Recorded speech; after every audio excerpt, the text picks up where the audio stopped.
Hello, Grace Tribe. I literally had to run and shut my door and usher the dog out because he's got to go get fed. Stacey's taking care of him. I thought, oh, my door is still open. My dog is still here. Welcome. It's good to see you guys this morning. Good morning, Grace Tribe. I am seeing lots of neat conversation on the YouTube side, and we are being joined by folks on the Facebook side. So it's just great to have everyone here with us. Neat comments. We're talking about the word sarx a little bit in Ephesians specifically. We're looking at Ephesians 2, where the word flesh is a good translation for the word sarx, but how that word also means other things and is sometimes mistranslated. Walt is rightly mentioning that the NIV translated the Greek word sarx as sin nature. I had mentioned that it was wrongly translated sin nature at times. And he said, yeah, the NIV had it mistranslated for years and then corrected that, which was a wonderful change, because the flesh is not your nature. And so to say that sarx, which means flesh, sometimes the flesh is the carnality of the world, so sort of a pattern of the world. Sometimes the flesh is the pattern of our flesh, how we have learned very, very early on in formative years how to try to get our own needs met, to live independently, this propensity to live independently of God that we inherited from Adam, or as the body itself, this flesh, right? It's where we get just the idea of the body that we're living in. That's not good or bad in and of itself. So to be used, obviously we submit our bodies, present our bodies a living sacrifice to God. It can be used for good. We can present our bodies to unrighteousness for works of sin. It can be used for bad. And so it is an instrument, a tool that we get to use. And so flesh is an interesting word. And out of that passage in Ephesians 2, just after that, we're going to read a little bit more about this one life. So good morning. If you're just joining us, Robert, Sarah, Tabitha, wonderful to see you guys. Some folks joining us from the Facebook side. We've got a couple dozen people who are on. I hope you have a cup of coffee. We're sipping coffee this morning and talking a little Grace. And I'm excited to get to hang out. I may just hang on to that for a minute. Excited to get to hang out with you. Let me ask y'all a question. I want to talk about what I've called episode 152, Live the One. Live the One.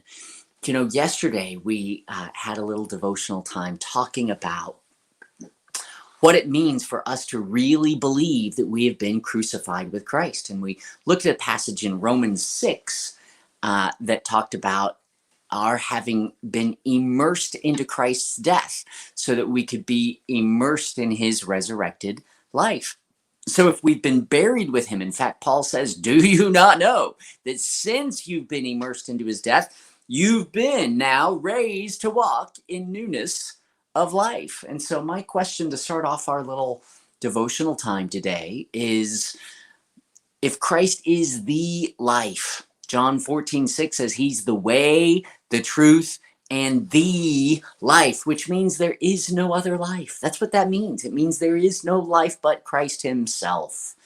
And so if he is the one and only life, then everything but him isn't life. In fact, it's not only something different, it's something less, right? We're trying to live from lesser things a lot of times. Then how do we walk in newness of life? How do we walk? If Christ is the life, if the life is a person, then how do we live? How do we walk in this newness of life? We've been raised to walk in newness of life because we were, as we saw yesterday, immersed into Jesus's death, right? Buried with him through immersion so that we could be raised with him to walk in newness of life. And so what does that even mean? How do we, if we've been raised to walk in newness of life, how do we walk in newness of life? Y'all have any thoughts? How do we do that? Really, throw it in the comments. How do we walk in newness of life. Robert says he was just sharing Romans 6:3-9, which is what we're looking at, kind of a subset of that, with his daughter. How old is your daughter, Robert? That's awesome. It's fabulous. Good morning, my friends. Good morning, Rachel. She says, hi, Grace Tribe. Good morning, Sarah, if I didn't say it already. Maybe by knowing him more, Sarah says, I do think that the goal of our life really is largely to know him more. As we participate with him, we experience life for sure. So we walk with Christ's legs, Corey says. Well, there's a little bit of truth in that, right? That where I step, where my feet fall, Christ is actually walking in me. I think there's figuratively speaking some truth in Corey saying we walk with Christ's legs. He walks in my legs, right? He's actually in us and living through us. Tabitha says we stay in communion with him, daily talking with him, waking up, thanking him for the start of the day, read his word, staying connected. So there's this focused reality to our life in Christ that we are focused upon, which that which we hope for life from. In fact, we're going to talk a little bit more about that. I want to look at this passage. Robert alluded to it. I think those are great answers. Where Christ is walking in us, right? Him in us and us in him. His legs, Corey says. Tabitha, staying in communion and focus and deliberately thinking about him.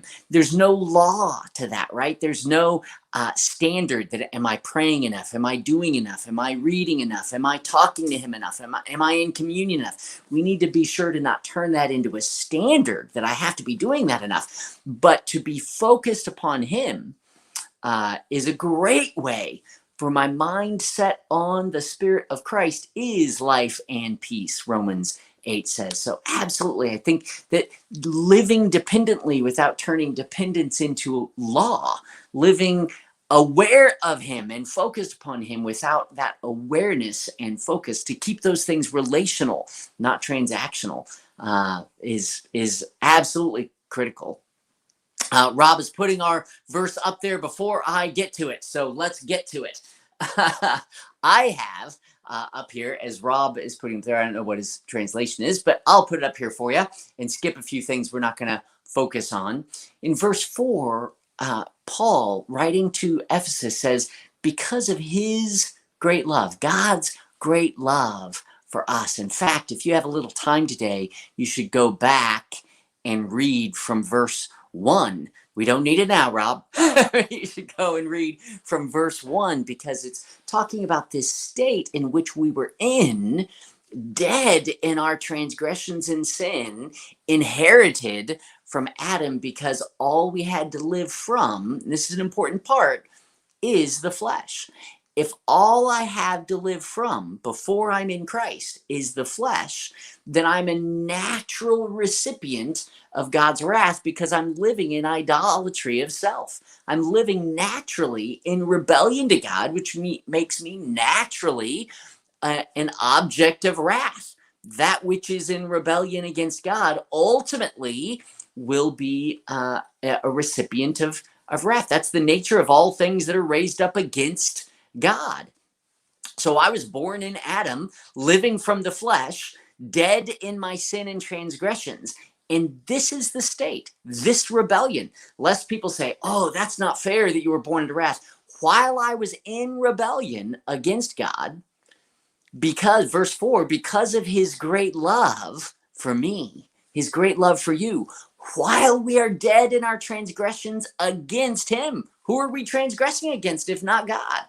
While we are living contrary to his life and laws and power and sufficiency, while we're in rebellion against him, trying to be the Lord of our own circumstance, trying to be sovereign over our little corner of creation, in that kind of idolatry and rebellion, he loved me. He loved you. He loves you so much. So because of his great love for you, even when you were in rebellion against him, even when you were trying to live as sovereign over your own circumstances, even when you were trying to live self-righteously instead of by faith in a righteousness from God and God alone. Even in our rebellion, he loved us, and our rebellion was against him. And because of his great love for us, even when we were dead in our transgressions, God, who is rich in mercy, verse 5, made us alive with Christ, even when we were dead in our transgressions and sin against him. For it is by grace that you have been saved. I think we often hear people who are going, well, it's not fair that it's not our fault, and it's not fair that we were objects of wrath. It's not fair that he died to save us from the wrath that we rightfully deserved. Who said anything about fair? Don't we tell this to our kids all the time? Who gave you this idea of fair? I don't want what's fair. I want what's gracious. I want what only God can afford that I could never deserve. I want a life that only he can produce, that I've been in rebellion against. I want grace. I don't want fair. While I was dead in my transgressions and sin against him, while I was dead in my rebellion against him, while I was dead trying to be God for myself and even for others and over my own circumstances, me trying to be God and overthrow God as sovereign in my circumstances, in the midst of that very rebellion, he loved me, and in his rich mercy made me alive with Christ. We looked at how he did that yesterday, that I chose to receive Christ's death as my death. I was immersed with him in his death so that I could be raised to walk in newness of life. And in verse 6 it says, and God raised us up, you and I, already. I love that is past tense, but continually true. That's the tense in the Greek, that it's true now, but it's already occurred. It's true now because it's already happened. It'd be like saying, I was born. Well, I'm not unborn. I was born and I am still born, right? Not stillborn. I am, to this day, born. So God raised us up, and we are now raised up with Christ and seated us. And we are now seated, right? It's happened already, and it continues to be true. We have been raised by God, and we have been seated with Christ in the heavenly realms in Christ Jesus. God raised us up with Christ and seated us with him in the heavenly realms. If ever you needed a verse, a passage that sums up the gospel, I think this is largely it, that we by grace have been brought in to union with Christ, so that in his death we died, and in his resurrection we were raised, and in his ascension we have ascended by grace, and in his having finished his work and seating himself next to God the Father with his work for redemption done, we are seated at rest in his finished work. My friends, if Christ really is the life, and you are crucified, resurrected, and seated in him, how would you define living? What does it mean to live when you've been raised, crucified with Christ, raised with Christ, ascended with Christ, and seated with Christ? When you are in union with Christ and his work to make his life your life, that he gave his life for you so that he could give his life to you, so that having received his life, I could by faith let him do the living through me, that I'm letting him do the living. Instead of me doing the living, I'm doing the letting, that I have faith in him and he has grace through me, for me, in me, and through me. He lives by grace. Nancy says trusting. Sarah says incredible. Yeah, it's unimaginable. The Christ who is God incarnate has sent his spirit, having ascended physically and sat down physically at the right hand of the throne of God, has sent his spirit to live in me where I am living physically. So I am spiritually in union with him where he is physically, and I am spiritually in union with him where I am physically. That his spirit is in me here and my spirit is in him there. You're seated here physically and Christ is in you in the chair you're sitting in. If your feet are on the floor, he is in you where your feet touch the floor. He is in you spiritually, and you are in him spiritually where he is seated at the right hand of the throne of God. It is literally true. we often feel like this is some figurative, ethereal, esoteric thing that we can't believe because it's just figurative. It means something, but it doesn't mean what it says. My friends, it means what it says. Jesus is a living person, and he is seated physically with God, and you are spiritually in him. And where you are seated physically, he is spiritually in you. And one day we will graduate from this temporal life, and where we are spiritually and physically will be with him spiritually and physically. But now we get to live by faith in what is unseen instead of living by just what is seen. Romans 6:11. We looked yesterday at Romans 6. I don't know exactly what, I think it was verses 4 through 6, but a few verses later, Paul is doing his systematic theology of the Romans, and he says, even so, meaning because you are in union with Christ, so consider yourselves to be dead to sin, because you are. And consider yourselves alive to God in Christ Jesus, because you are. And he goes on to say, so we deliberately present ourselves to God for works of righteousness, because that is who we are. Folks, living according to your life in Christ, you're already alive in him. Hear me now. You are, right now, already alive in him. You're not trying to become alive. You're not trying to get alive. You're not trying to be resurrected, crucified and resurrected. If you're in Christ, you are crucified and resurrected. You're not trying to get him in you. You're certainly not trying to get him closer. You're not trying to get God to show up where you go today. He shows up with you. He's in you. You are alive in him. So living according to your life in Christ, to live according to your life in Christ, because you are in fact alive in Christ. So living according to that life is simply not trying to live as if your life were anywhere else. What would it mean for you to live from the life that you've got instead of trying to get life from where it's not? I didn't mean for that to rhyme. It was very Dr. Seussian. What if we were to live from the life that we have in Christ? See, that requires faith, doesn't it? It requires that I believe I have peace in Christ and his life is in me. And I have rest in Christ because his life is in me. And I have abundance in Christ because his life is in me. And I have joy and I have love and I have patience and I am loving and I am forgiving because I am loved and I am forgiven, that I have all of those things in Christ so I can live from those things from Christ in me. Wherever you are, if there is something costing you peace or joy or security or hope or value, right? If there's something that is causing you to feel devalued, if there's something that is causing you today to feel a lack of peace, right? Chaos and anxiety. If there's something costing you security, costing you your joy, let me suggest that that is because those things were never meant to be the source of peace or joy or security or hope or value in the first place. The only things that can cost me peace are things that weren't meant to be the source of peace. The only things that can cost me my security are when I am trying to live from something that can't give me security.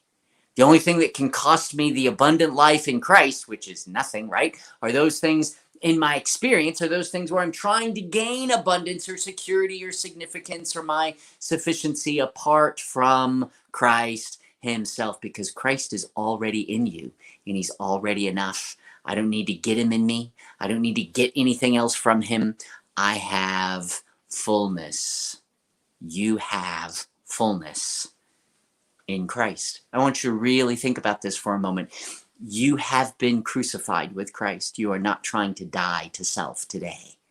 You have died to the old you, and the old you is what? Gone. It's not competing for the new life. The old is gone. The new life, resurrected life, indwelling life, the life that is only Jesus Christ himself. New life is already yours. So walking according to the new life that you already have isn't trying to gain what you lack. It's living from what you've got. Living according to new life in Christ isn't living for what you lack. It's living from what you've got. And what you've got is Christ in you as the life. So we depend upon him instead of depending upon the world, the circumstance, the relationships, the affirmations, the security that the world promises but never delivers. Instead of believing that lie, that the world will be my source, that the flesh will be my source, that someone else will be my source, I can live from Christ who is my source. You can live from Christ as your source. We're not trying to get a life. You know the phrase, get a life? My friends, don't get a life. You've got a life. His name is Jesus. He's the life. We're not trying to improve our life. Your life is not your circumstances. It's okay to want to improve your circumstances or improve your abilities, but those things do not equate to your life. Only to know Christ as life. That's all we're wanting to do. Earlier, I think it was Tabitha who said, we're wanting to know Christ. That's living. And I think there's truth to that because Christ is our life. So to know him is to know our life.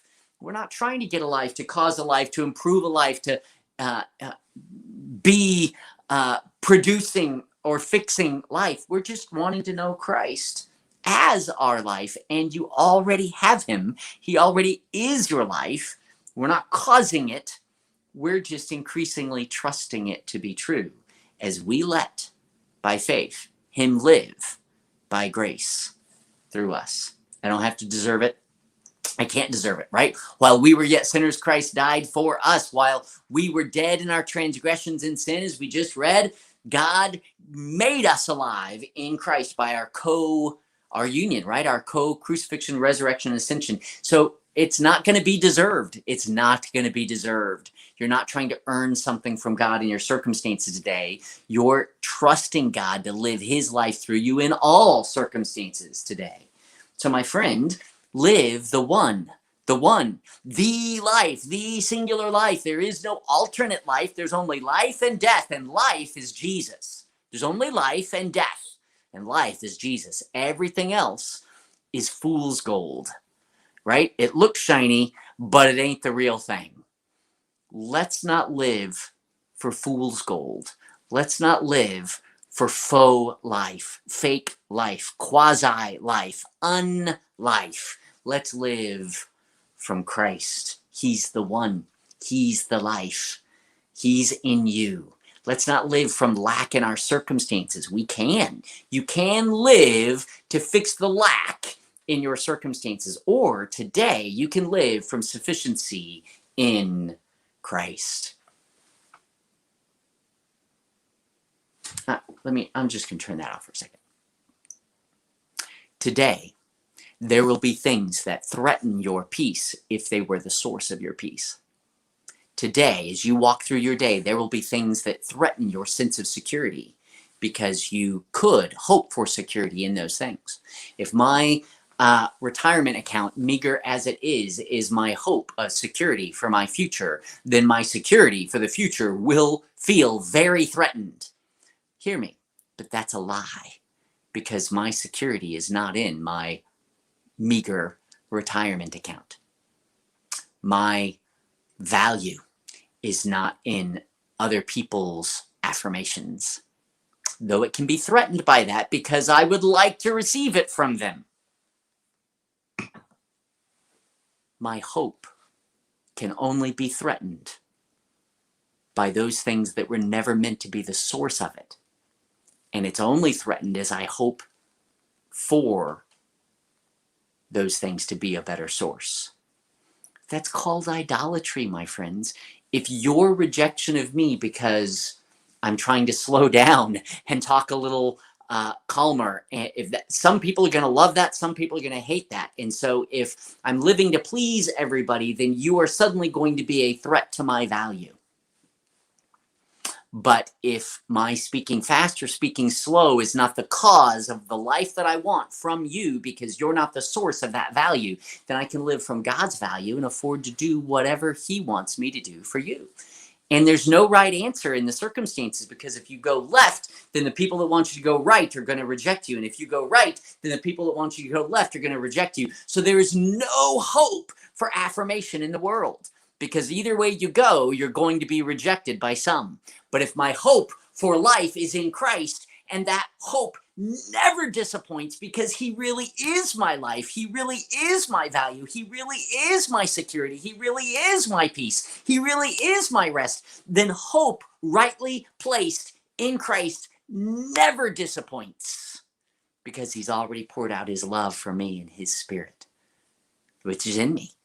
In other words, if my hope is in a peace that I already have in Jesus, I'm not going to be disappointed. If my hope is for value that I already have in Jesus, I'm not going to be disappointed. If my hope is for security that I already have in Jesus, then how can I be disappointed? In other words, I'm not living for something that I lack in my circumstances. I'm living from the fullness I already have in Christ. It frees me of the threat of everyone's opinion, of my own perceptions, my own accomplishments, my own failures, the patterns of the flesh from which I try to fix or cause a life that was never meant to be life in the first place. I can live from the fullness that's already mine in the resurrected life of Christ within me. That, my friends, is the one true life of Christ. Live the one.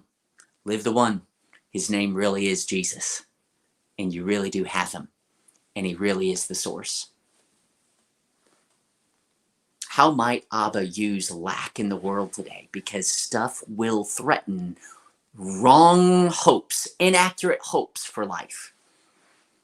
The world will threaten inaccurate hopes for security, inaccurate hopes for abundance, inaccurate hopes, right? Misplaced hope for identity and significance and security and sufficiency, peace and rest. Rest will not come as a byproduct of fixing something in your circumstances so you can rest more. Hope, peace will not come from your efforts to fix those things causing chaos. It will be your experience to have peace when you start looking at Christ as your peace instead of at circumstances for the misplaced hope of peace. Does that make sense? So we're going to live according to the life we've got, and the life we've got is Jesus. We're going to live by the hope that we've got, the life that we've got, the sufficiency and significance and security that we've already got, because what we've got is Christ, and Christ is enough. So what you have is enough. And when you don't feel like it, it's because you're misplacing hope. I'm misplacing hope in the world for what I already have in Christ. So how might God use that lack in the world that never satisfies to bring us to fullness in our experience of Christ, who always satisfies, because he's the one life? There's a question for you to think about today. I can't wait to share with you again tomorrow, guys. There's so much that I wanted to share from this passage and yesterday's passage. We just don't want to take that time in these little devotional nuggets. But my hope would be that today you really would know him more as your life, that would be your goal today, to know him more as your life, because that is certainly his goal for you as you depend upon him and grow in grace that's already yours. And you, as you let him live through you, love others like crazy as you experience his love for them through you. Know him more, grow in grace, go love each other like crazy, and I will see you again tomorrow. Thanks, Rob. Thank you, Annie. Great to see you. You guys like and share this video as you're able. Please like it before you leave, and I'll talk to you tomorrow. Thanks.